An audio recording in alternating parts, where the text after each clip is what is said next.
प्यारे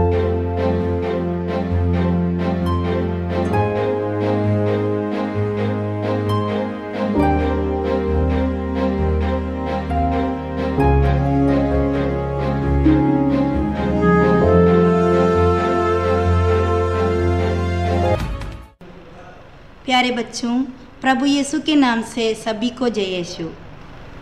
आज हम चौथा पाठ पढ़ने जा रहे हैं, जिसमें स्वर्ग राज्य का सुसमाचार सुनाने वाले प्रभु यीशु के बारे में हम मनन चिंतन करेंगे। इस पाठ में प्रवेश करने के पहले हम प्रभु से प्रार्थना करें और उसे आशीर्वाद पाए। हम हाथ जोड़ें, मौन रहें और प्रार्थना करें। आत्मा आजा तू, तेरा मेरा कुछ नाता है, जन्मों का ये नाता है। ये पवित्र आत्मा आजा तू, तेरा मेरा कुछ नाता। बच्चों, आइए हम पाठ को शुरुआत करते हैं। पाठ चौथा, स्वर्ग राज्य का सुसमाचार सुनाने वाले ईसा। ईसा नासरत आए जहाँ उनका पालन पोषण हुआ था।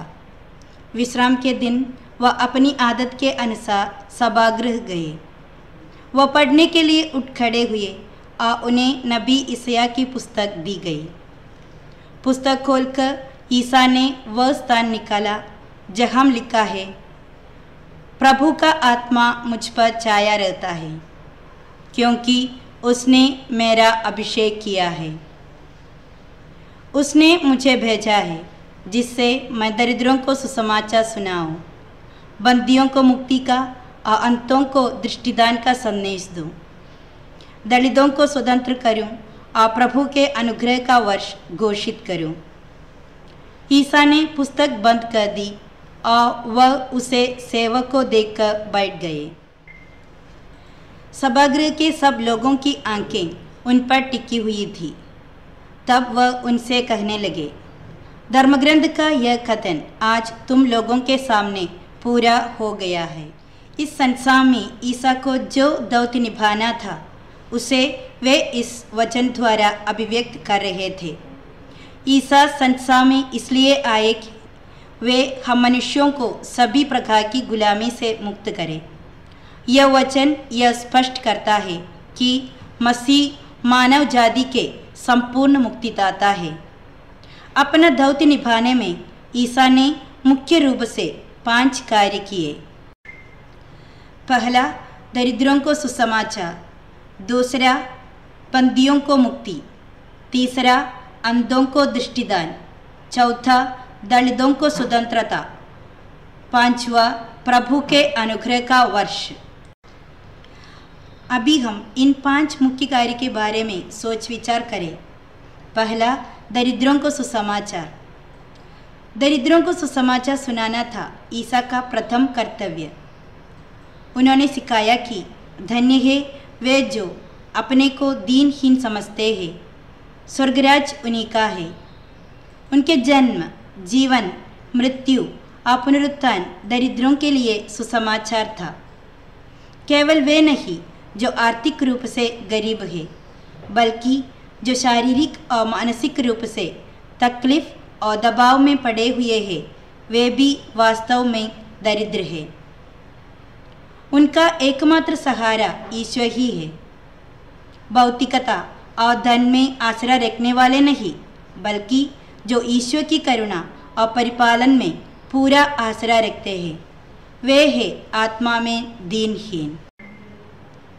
दूसरा, बंदियों को मुक्ति। बंदियों को मुक्ति मतलब क्या है बच्चों? बाइबल हमें सिखाते हैं कि ईसा इसलिए आए कि वे हमें शैतान की दासता और पाप के बंधन से छुड़ाए। बीमारी और बेईमानी, शोषण, पाखंड आदि सामाजिक बुराइयों से ईसा हमें मुक्त करते हैं। अर्धांग रोगी को चंगा करके ईसा ने यह सत्य व्यक्त किया। अर्धांग रोगी से ईसा ने यही कहा था, बेटा तुम्हारे पाप क्षमा हो गए हैं। शास्त्री लोग नहीं समझ सके कि ईसा ईश्वर के पुत्र है, इसलिए वे सोचते थे यह ईश निंदा करता है, क्योंकि ईश्वर को ही पाप क्षमा करने का अधिकार है। यह समझकर ईसा बोले, तुम लोग यह जान लो कि मानव पुत्र को पृथ्वी पर पाप क्षमा करने का अधिकार मिला है। Son, thy sins be forgiven thee. Why does this man thus speak blasphemies? Who can forgive sins but God only? Why reason ye these things in your hearts? Whether is it easier to say to the sick of the palsy, thy sins be forgiven thee, or to say, arise, and take up thy bed and walk?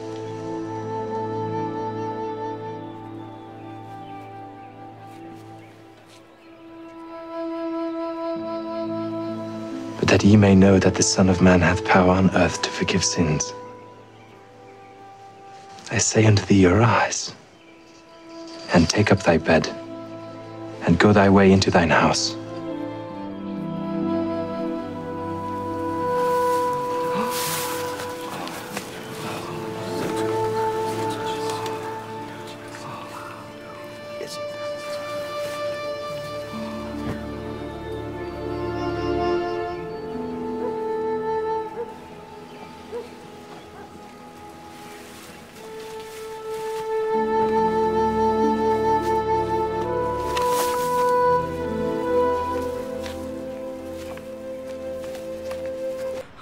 संत लूकस का सुसमाचार अध्याय 4 में हम पढ़ सकते हैं, यीशु अशुद्धात्माओं को निकालते हैं।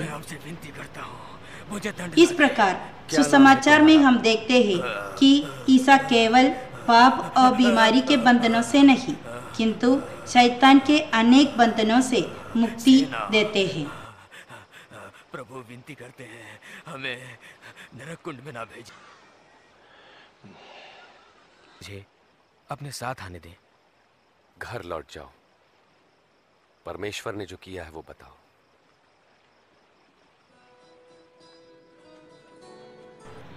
पांच मुख्य कार्यों में से तीसरा है अंधों को दृष्टिदान। ईसा अनेक अंधों को दृष्टि प्रदान करते हैं। जब अंधे यह पुकारते हुए ईसा के पास आए, दाऊद के पुत्र ईसा, मुझ पर दया कीजिए, तब ईसा ने उनको दृष्टि प्रदान की।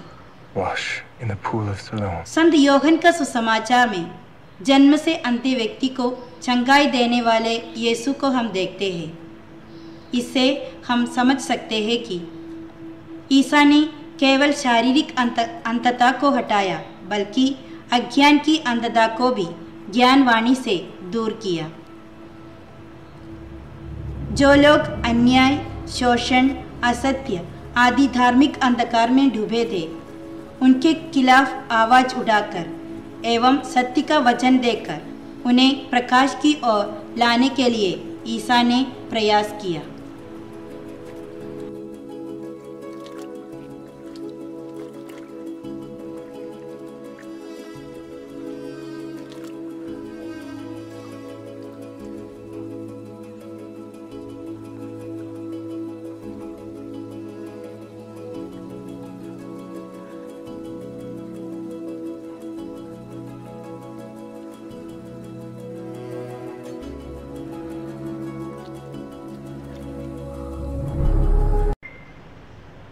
अभी हम चौथा कार्य देखेंगे, दलितों को स्वतंत्रता। ईसा इसलिए आए कि वे पापों की गुलामी की जंजीरों को तोड़ डाले। प्रभु ने पापिनी स्त्री को पाप की गुलामी से मुक्त किया और यह कहते हुए भेजा, अब से फिर पाप नहीं करना। बच्चों, पापिनी स्त्री से यीशु क्या कहा? अब से फिर पाप नहीं करना। जब ईसा ने अर्धांग रोगी से कहा, बेटा तुम्हारे पाप क्षमा हो गए हैं, तब वह पाप और रोग की गुलामी से मुक्त होकर अपनी चारपाई उड़ाता हुआ चला गया। सत पथ पर चलकर अनंत सौभाग्य में पहुंचाने के मार्गदर्शन के रूप में ईश्वर ने मनुष्य को नियम दिया, किंतु जब गलत व्याख्या देकर नियम को केवल बाह्य आचरण में सीमित रखा गया। ईसा इसलिए आए कि पाप, रोग और नियम के बंधनों से मुक्त कर हमें ईश्वर की संतानों की स्वतंत्रता की ओर ले जाए।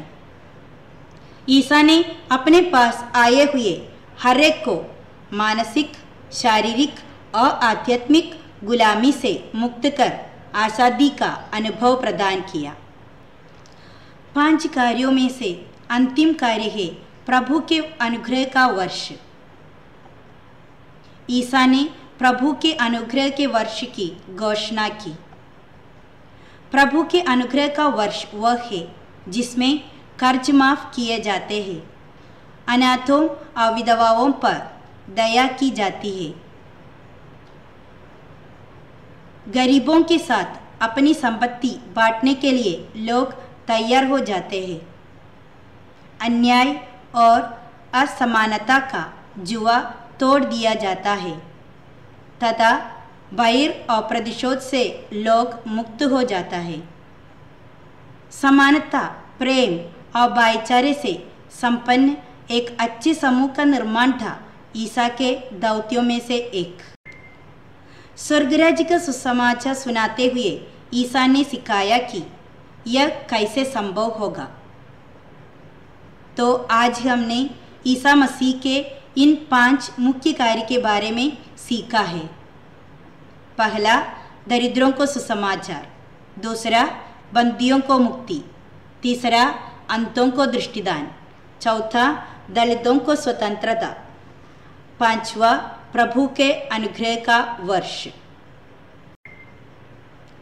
तो बच्चों, हम अपने जिंदगी में प्रभु के इन मुख्य कार्य के द्वारा स्वर्गराज फैलाने के लिए कोशिश करेंगे ताकि सभी में प्यार, दया, क्षमा, भाईचारा, भलाई, कृपा, शांति भर जाए।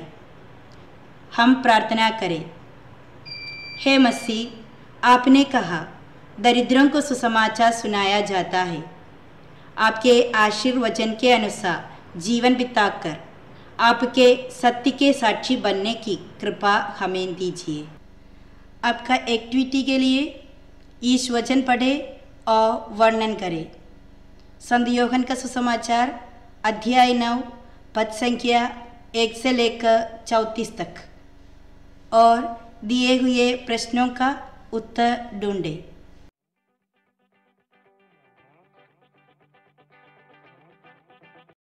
धन्यवाद।